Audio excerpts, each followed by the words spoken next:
Panginoong Diyos na tapat at dakila sa lahat, sa umagang ito, Panginoon, Ikaw ang aming pinupuri at pinapasalamatan, dinadakila.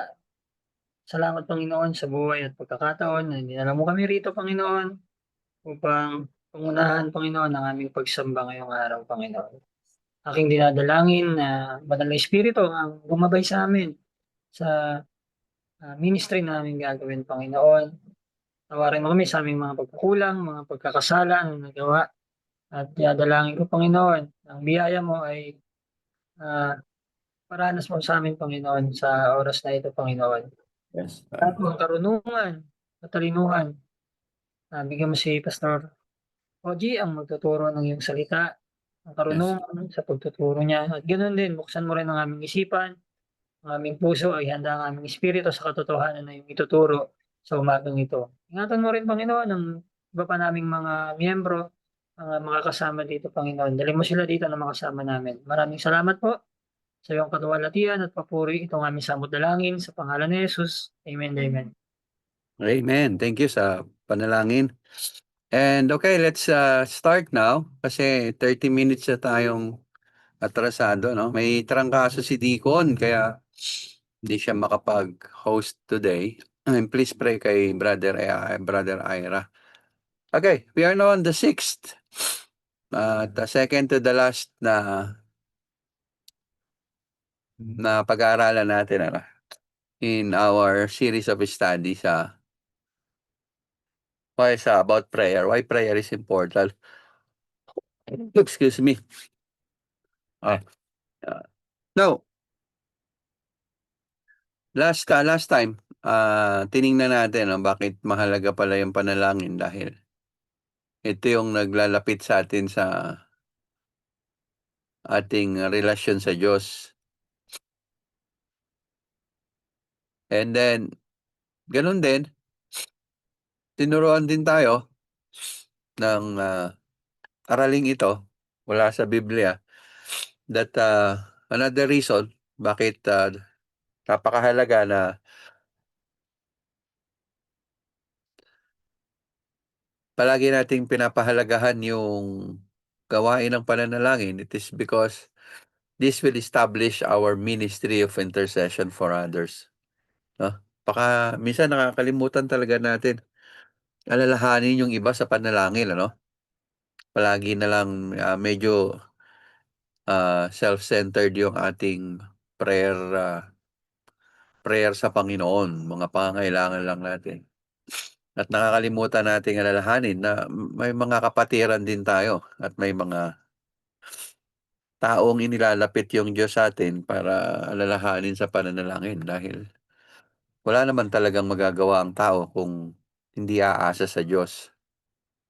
Now, another reason bakit mahalaga yung pananalangin is because this will help us exercise the spirit of gratitude and thanksgiving. Okay? And that's what prayer did. Now, prayer allow us to express gratitude to God, no? Kaya especially doon sa mga provision and blessings na pinaparanas niya sa atin. Now, kung tatanungin ka personally, no? Paano mo binibigyan ng definition yung gratitude or thanksgiving? Ate Julia, how about you? Para sa'yo, ano ang ibig sabihin ng gratitude to God or thanksgiving to God? Ano po, yung yung lubos na pagpapasalamat, yung binabalik mo po sa Panginoon lahat ng mga ginawa niya sa'yo na talagang ano po, paano ba yun? Parang ibabalik mo yung pasasalamat sa Panginoon ng buong-buo po na na masaya ka na binabalik yung pasasalamat sa kanya. Gano'n po, para sa'kin. Okay, very good, no? Teacher Cecil, para sa'yo, necessary ba yun na nag-exercise tayo ng spirit of gratitude and thanksgiving to God? Sa'kin po pastor ano, yung yun din po yung pag-express mo po kung, gaano ka po saya sa, yung anong tawag dun? Yung ano po, yung ina-acknowledge mo po yung ginawa ng Panginoon. So, kaya po in-express mo po yung, gratitude mo sa kanya. Okay.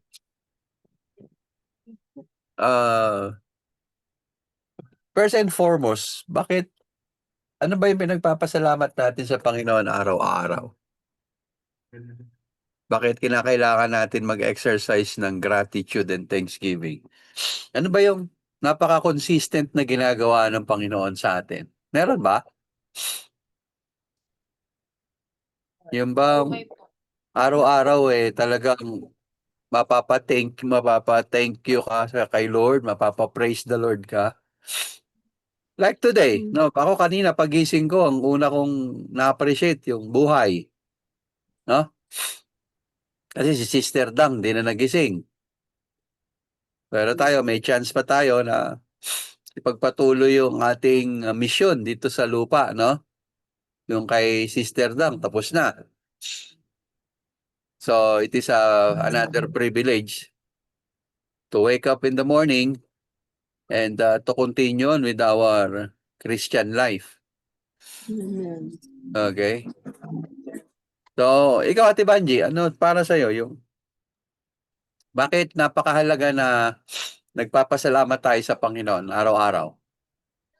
Kaya Po, tayo Pastor, nananalangin, di ba? Kaya tayo nananalangin kasi yung puso natin, gusto nating i-express yung pasasalamat. yung magising ka po, Pastor, na may hininga ka pa. Sobrang pasasalamat mo na po yun sa Panginoon kasi it's a big privilege pa po na magpatuloy kayo sa Oo. buhay. So, ano tawag natin doon? Yung ano po, yung Miswa? Panuto ka miswa? yung pasasalamat po na Saan tayo nagpapasalamat? O, saan tayo nagpapasalamat? Ha? doon po yung sa pinagkalob ng Panginoon sa'yo na panibagong buhay ulit. Okay. Lalo higit sa lahat sa salvation na pinagkalob niya sa'yo. Na Okay, so, sige. Thank you. Sino pa nandiyan? Kasama natin.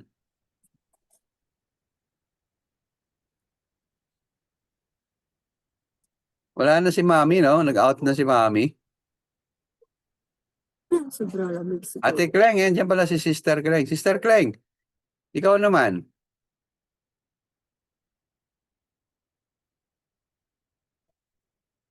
Wala rin. Brother Jer, sa'yo muna. Abang yata tayo naririnig doon ni Kleng Kleng.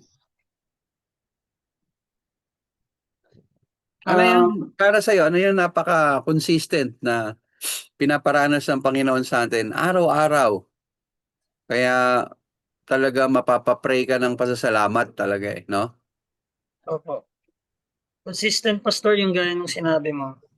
Yung buhay na pinagkaloob niya, yung hininga na para mabuhay. And may pagkakataon tayo na pasalamatan siya dahil nararapat na pasalamatan siya dahil hindi natatapos, hindi nawawala ang kanyang katapatan. Yun, faithfulness, number 1. Faithfulness. Okay, salamat. Talagang faithful yung Panginoon no? Napaka-consistent talaga ng faithfulness na yan, no? No?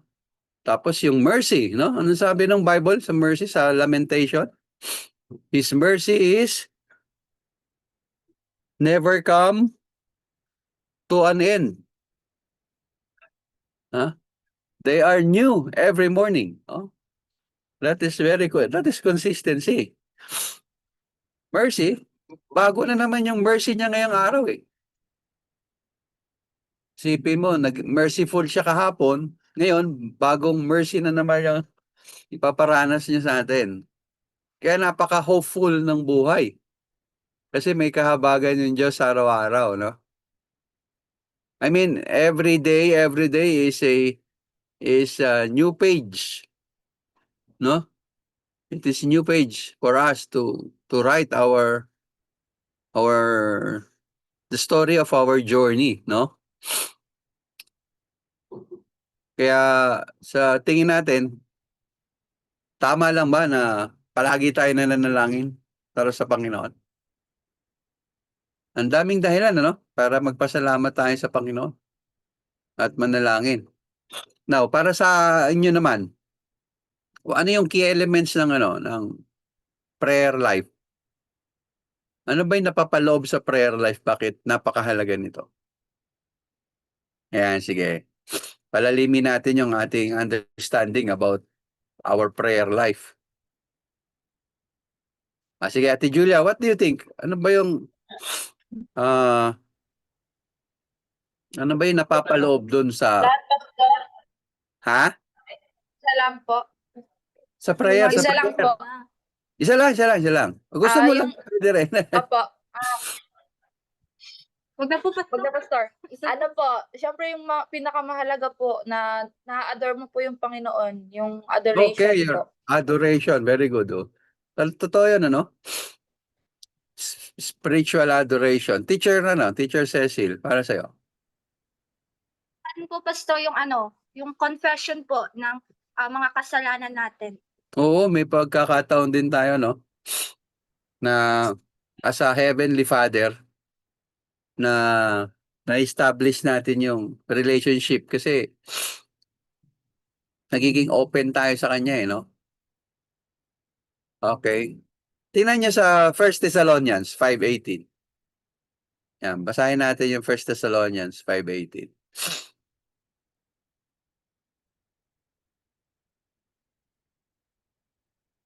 Sige, yung unang makakakita, meron kayong premyo kay Brother JR. Bibigyan niya kayo ng gift certificate sa Jollibee. Ito na po, Pastor. 1 Thessalonians 5:18. In everything, give thanks, for this is the will of God in Christ Jesus for you. Oh, so, yung pananalangin pala, pagkakataon mo para makapagpasalamat sa Panginoon, will pala yun ng Diyos. No? Kaya sabi dyan ni Paul, in everything. In everything, so meaning, be given dyan in everything kasi every time, every opportunity na gumagawa ang Panginoon, let us express it with thanksgiving through prayer. Why? Kasi yun yung will ng Diyos. Kaya the more na ginagawa natin yon, the more na nagagampanan natin yung will ng Panginoon. Kaya napakahalaga nung prayer. Okay? Ano pa? Tingnan natin. Psalm 100. Go to Psalm 100. Hindi ata tayo naririnig ni Sister Kleng Kleng. Oh. Kleng, naririnig mo ba kami? Maingay po kasing sasakyan, Pastor, nasa labas kami ng church. Bakit nandiyan kayo? Kasi nintay namin yung magdadala ng susi. Nako, huwag nyo nang hintayin. Kuhain nyo na kasi tinatrangkaso. Naka-hindi ko na susikling, kunin nyo. Ay, sigutusan ko lang to si Timoy pag kapag tapos na to. Okay, go. Now, Psalm 100 verse 4. Sige, somebody read. Psalm 100 verse 4.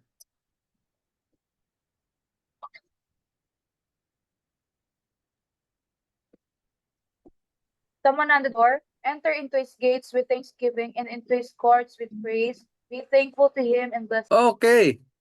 Isipin niya, no? Enter his gates with thanksgiving and his courts with praise. Give thanks to him and praise his name. Again, this is another command, no? Before, this is actually contextually, this is a literal gate, no? Doon sa temple kasi pinag-uusapan dito. But in its application,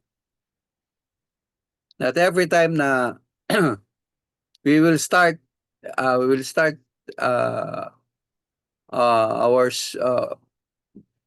spirit of worship like today. No, binuksan natin tong araw na ito ng puno ng pasasalamat kasi pinakabanal ng Diyos tong araw na to para sa kanya, no?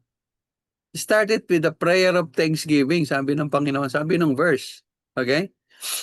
And then pag nandun ka na sa templo, nandun ka na sa church, fill the place with your praises and praying thanksgiving to His name.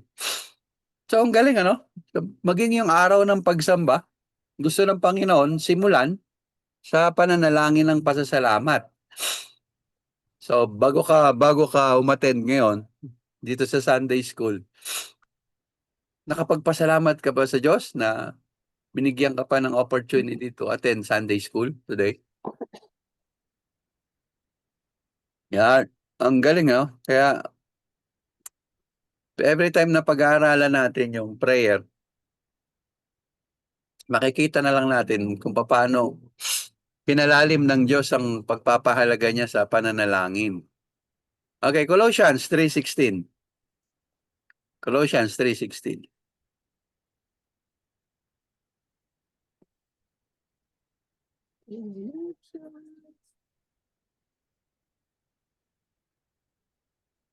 Sige, bakibasa at mauubos na yung oras natin.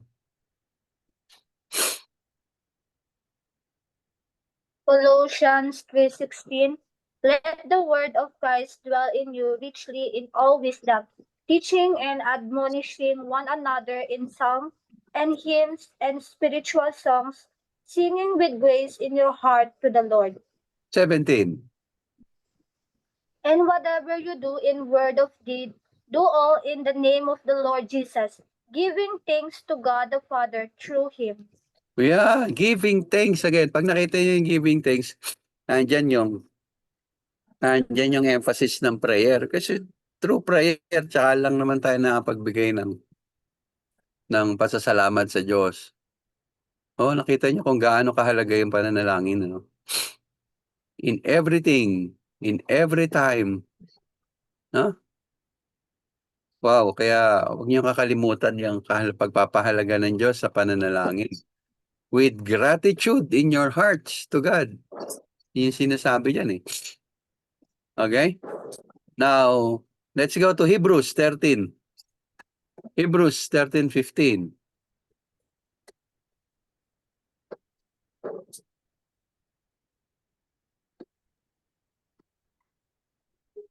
Hebrews 13 verse 15. Therefore, by him let us continually offer the sacrifice of praise to God, that is the fruit of our lips, giving thanks to his name. Okay, so yung offering daw ng sacrifice of praise sa Panginoon will be the fruit of lips, no? That acknowledges His name. Ang ganda, no? Ang ganda ng verse, ano? Okay?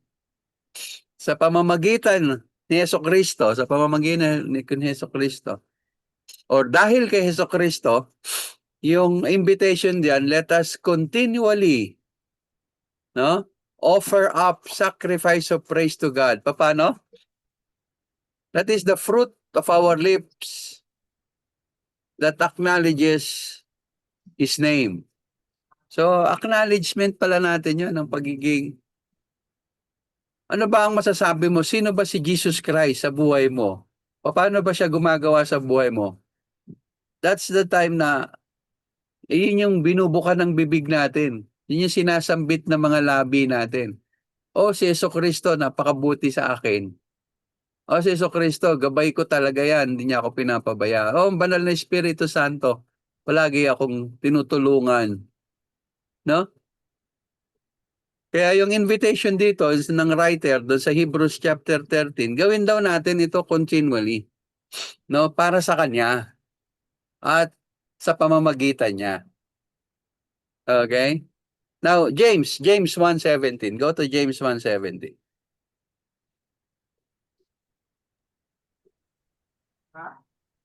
Bakit James mahalaga? Okay. 17. Every good gift and Gifts. every perfect gift is from above and comes down from the Father of lights, with whom there is no variation or shadow of turning. Okay. Every good and perfect gift is from above, coming down from the Father of heavenly lights. So, imagine that. Everything that is good, no, and perfect is a gift from God. It's a gift from God. Kaya pinagpapasalamat 'yon, pinagpapasalamat. Okay, so in summary, makikita natin sa Biblia, no, yung gratitude and thanksgiving, hindi lang 'yun na mabuting responses natin doon sa blessing ng Panginoon. Ito ay napakamahalagang bahagi ng buhay pananampalataya. Okay? Hindi lang natin ginagawa yung pananalangin dahil gusto natin maging mabuti sa Diyos dahil mabuti siya. Okay? Kung hindi nangyayari yon, ginagawa natin yon dahil ito ay mahalagang bahagi ng buhay pananampalataya natin. Ang hirap naman ng isang nananampalataya pero hindi nananalangin. Kaya diyan din nagsisimula yung ating panghihina. Okay, kapag nakakalimutan na natin manalangin. Okay? Now, ano ba yung ginagawa ng prayer sa buhay ng isang mananampalataya? Ito yung nagme-maintain ng heart natin para maging align dun sa will ng Panginoon sa tuwing tayo nananalangin. Humihingi tayo ng paggabay, humihingi tayo ng lakas at kapangyarihan ng Diyos para tulungan tayo na maging maayos yung mga desisyon natin, maayos yung maging hakbang natin sa araw na ito, no? Kaya tayo nananalangin. Kaya kung minsan nakakalungkot, no? Araw ng linggo, yung iba nating mga kapatiran, hindi mo nakikita sa simbahan, hindi mo na kakasama sa Sunday school. It is because the first reason is because of the lack of prayer, hindi naman lack of time. Hindi ako naniniwala na ang tao walang oras sa Diyos. Hindi lang talaga nagbibigay ng oras para sa Panginoon. Kasi apektado dyan yung buhay pananampalataya. Kaya kinakailangan mo ng panalangin kasi from time to time, manghihina ka talaga. Hindi yan kasi ang inclination mo eh. Naturally, ang tao talagang hindi naghahanap ng Diyos. Okay? Until such time na binigyan tayo ng bagong puso ng Panginoon. No, tinatawag natin na regeneration. Then after regeneration, He gave us the gift of faith. Kaya yung bago nating puso o bago nating buhay at saka yung buhay pananampalataya, kadalasan ay umiiral pa rin yung luma nating nature. No? Yun yung direction natin na talagang kung maaari lang, di talaga maghahanap ng Diyos. Okay? At napapaglabanan yun at napapagtagumpayan sa kapangyarihan ng panalangin. Okay? Doon ay natututo tayo magpakumbaba dahil kilala na natin kung sino yung Diyos. Okay? At naiintindihan natin yung na worthy siya na purihin at pasalamatan dahil siya nga isang dakilang Diyos, makapangyarihang Diyos. At siya ay mabiyaya na Diyos. Lahat ng nararanasan natin tungkol sa Kanya. Yun nagiging fruit ng ating lips, sabi nga nung verse na binasa natin kanina. Kaya mga kapatid, ganun kahalaga yung pananalangin. Ito ay nagbibigay sa atin ng pagkakataon to exercise gratitude and thanksgiving. So this is the principle ngayong umaga na sa pinag-aralan natin. Simula na tayong oras. A steadfast and thankful prayer life is essential to spiritual alertness and maturity. Yan. Kung gusto natin maging active yung ating spiritual life and we will continue to grow, no, kinakailangan natin ng steadfast and thankful prayer life. Okay? Now, hindi to tinuturo para bigyan tayo ng idea na okay lang manalangin occasionally, no? It should be continual. We must be consistent with this practice. Okay? With this discipline. It must be intentional also. Intentional tayo magiging mapanalanginin, no? Prayerful. A prayerful that filled with gratitude, no? Masaya man o para sa'yo malungkot ang hatid ng araw, ng buhay, still yung puso natin puno ng pagpapasalamat dahil ang mabuhay lamang ay sapat na no? Kaya yung exhortation ni Paul diyan ay to become steadfast, no? Meaning na we persevere in our prayer life. Kahit na hindi natin agad natatanggap yung sagot sa panalangin, we persevere, no? Or kahit na medyo mahirap ang ating pinagdadaanan. Watchfulness also is very good rito. Let's be watchful, no? Sabi doon sa Colossians chapter 4 verse 2. Kaya dapat spiritually alert tayo, no? Ready tayo for both spiritual opportunities at saka sa mga threats. Then finally, yung thanksgiving must always accompany prayer. Okay? Pero wala pa naman ako nakitang thanksgiving na walang kasamang prayer. Every time you utter the word, thank you Lord, that is an act of prayer. That is an act, at the same time, an act of worship. Okay? Because you're speaking directly to God, who is to the Father of lights, where every good and perfect gifts came from. Kaya it is also an act of prayer. Okay? At maganda rin tong pagiging mapasalamatin, pinapaalalahanan tayo dito na palagi lang magtiwala sa Diyos at sa kanyang sovereignty. Tandaan natin palagi, no, yung paborito nating phrase, kay buti-buti ng Panginoon. God is good all the time. Okay? Kaya yan ang magbubunsod sa atin upang palaging magpasalamat at mag-express ng gratitude all the days of our life. Okay, so yun ang ating lesson ngayong umaga. And I hope na we see something na very precious today na dapat pinagyayaman natin sa ating spiritual life, sa ating bagong buhay sa Panginoon.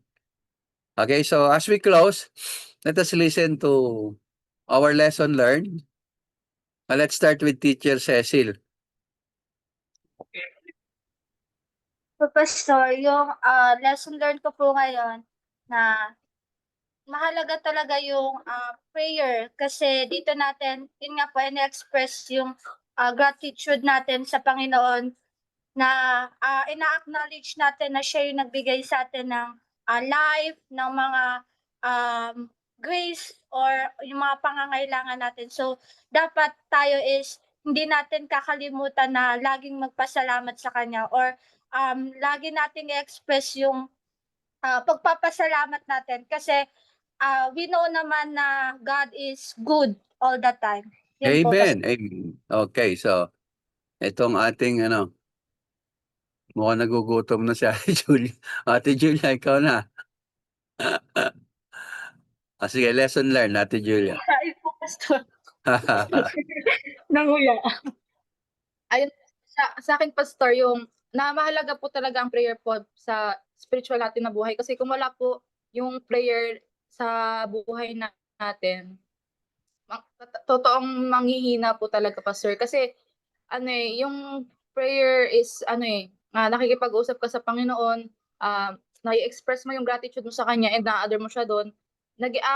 Nabibigyan mo siya doon ng praise. And pag nawala po yun sa buhay mo, parang hindi parang manghihina ka po talaga. Kasi ayun yung fundamental na na ano ba 'to, fundamental natin bilang Kristiyano na kung wala po yun, ay fundamental, pundasyon pala. Tama din. Opo, yun, Tama rin naman. na That is fundamental of Hmm. fundamentals, one of the fundamentals of our Christian life.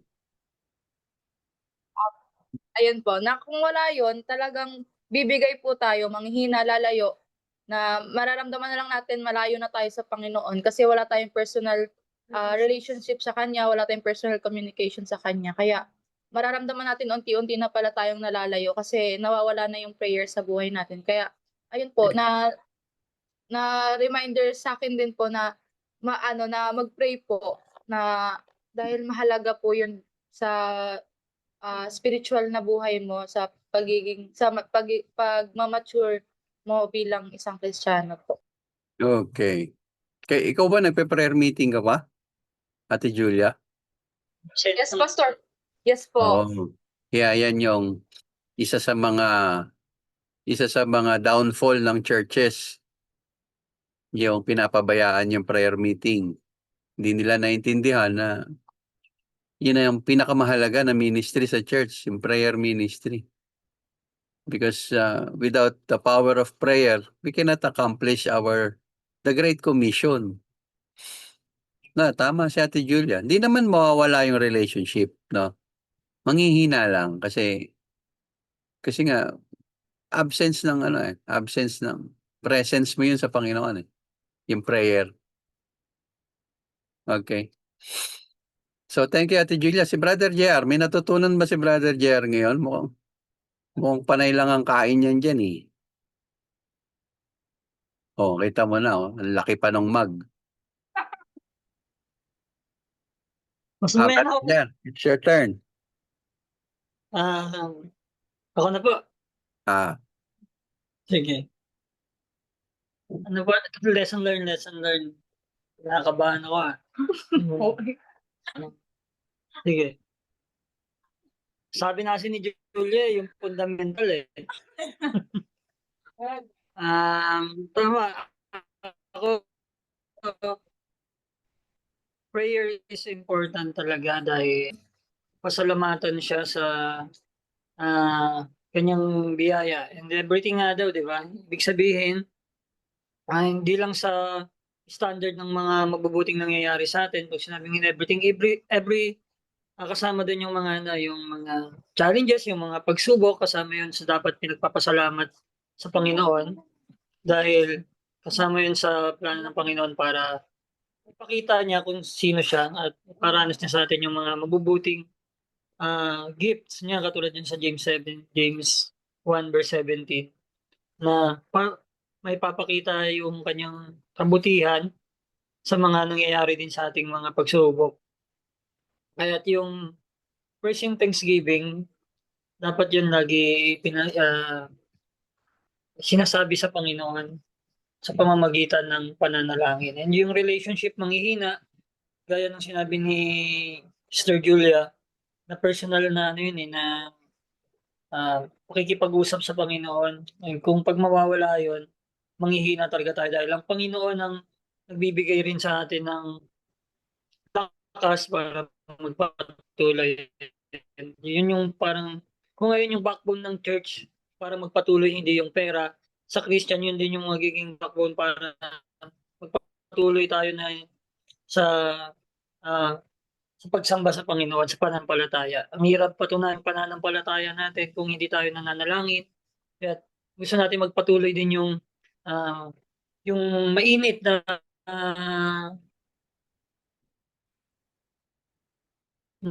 relationship sa Panginoon. Dapat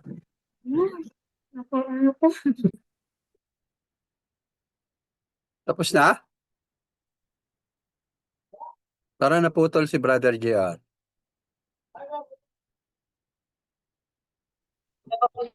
Nawala na signal. Ay, okay. Sige, hindi po na Okay, sige. Salamat, Brother JR. Ate Banji. Punta kay Ate Banji. Sayang po. Para po sa akin yung prayer is, ito po yung pundasyon eh. Kasi kung ito po yung nagpapatibay sa sa araw-araw. Kasi kung pagka Oo. hindi ka nagpe-pray, nahihina ka eh. Hmm. Pero pag nagpe-pray ka, parang nagbibigay na encouragement sa'yo, nagbibigay na lakas sa'yo. Kasi alam mo na may Panginoon kang napakatibay na sandalan. At Okay. nagbibigay ng lakas sa'yo sa araw-araw through prayer. Ayun po sa akin. Sige. Now, I will give you an assignment, no? Sa inyong Facebook account, mag-post kayo ng lesson about prayer. Okay, then share ninyo sa inyong Facebook ngayong umaga, no? Facebook, sa GC, ng church. Teka, naririnig niyo ba ako? Ayan. Amen. Sulat kayo ng lesson na why prayer is important. And then let's post it in our Facebook kasi magiging related yan doon sa susunod na lesson natin next Sunday. Okay? Then and then encourage your friends to comment, no? Kung nag-agree ba sila na sinilagay mo prayer is important because prayer is power. No? Then let them give their comments. Yan, okay? So para may opportunity kayo to share yung lesson learned ninyo ngayong umaga about prayer. Kasi it's an opportunity to establish the spirit of gratitude and thanksgiving. Okay, so maraming salamat. Salamat sa aral na tinuro ng Panginoon sa atin ngayon. Okay? Pwede ba tayo mag-picture? Sino pwede mag-take ng picture? Then share na lang natin dun sa GC ng... Kami na lang po. Sige, GC ng Dasma at saka dyan sa Kabuko. Yes po. Paano print screen? Ikaw na lang. Paano control? Okay, ready? 1, 2, 3. Wait lang po. Namin po, sir. Sa pa? Wait lang po.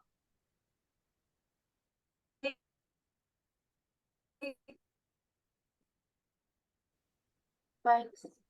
Okay na? Wait lang po. Tagal naman. Tinawag na po. Huwag ka kabahan. Titignan po namin kung ma-save.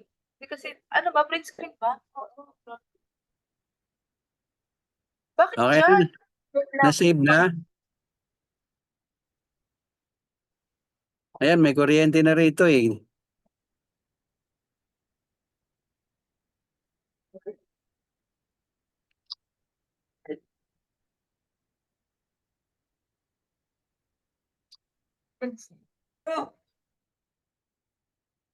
Okay na?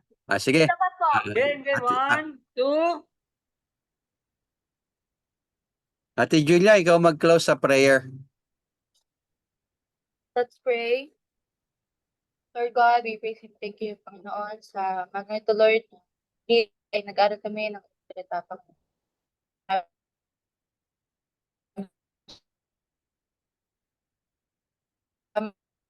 Sa katalinuhan, Panginoon, we pray, Lord, sa bawat isa, Panginoon, at sa mga wala rito, Panginoon, na Lord ay patuloy silang gabayan, Panginoon, sa kanilang pang-araw-araw na buhay, Panginoon. Lord, ang lesson ngayon ay patuloy namin, Lord, na gawin, Panginoon, na manalangin, Panginoon, magpasalamat sa inyong pangalan, Lord. Dahil tunay, Lord, na ito ay mahalaga sa aming Kristiyanong buhay, Panginoon. Kaya, Lord, ikaw ang manguna sa bawat isa, Panginoon, bigyan kami ng hindi makaligtaan, Panginoon, ng pananalangin. Ikaw, Lord, ang patuloy na manguna sa aming mga gawain mamaya, Panginoon. Tulong po ang samtalang sa mga Jesus. Amen. Amen. Thank you. Thank you.